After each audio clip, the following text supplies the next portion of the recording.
तर पुणे विद्यापीठामध्ये बनावट डिग्री सर्टिफिकेट देणारे रॅकेट उघडकीस आलेलं आहे। विद्यार्थ्यांच्या वडिलांनी 5,000 रुपये विद्यापीठाच्या अधिकाऱ्याला दिल्याची माहिती आहे। वाडिया कॉलेजचे डिग्री सर्टिफिकेट असल्याची विद्यार्थ्याच्या वडिलांची माहिती दरम्यान तक्रारीनंतर पुणे विद्यापीठाकडून सत्यशोधन समितीची स्थापना करण्यात आली। संपूर्ण माहिती घेऊन अहवाल देणार विद्यापीठाच्या प्रभारी कुलगुरूंनी ही माहिती दिली आहे। या संपूर्ण प्रकरणावरती रोहित पवारांनी देखील ट्विट करत भाष्य केलं।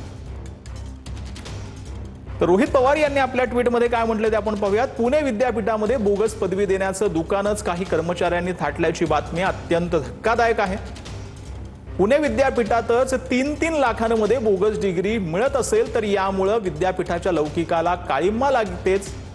क्रांतिज्योती सावित्रीबाई फुलेंच्याही नावाचा हा अवमान आहे। या प्रकरणाची सखोल चौकशी होऊन कठोर कारवाई झाली पाहिजे असं रोहित पवारांनी म्हटलंय।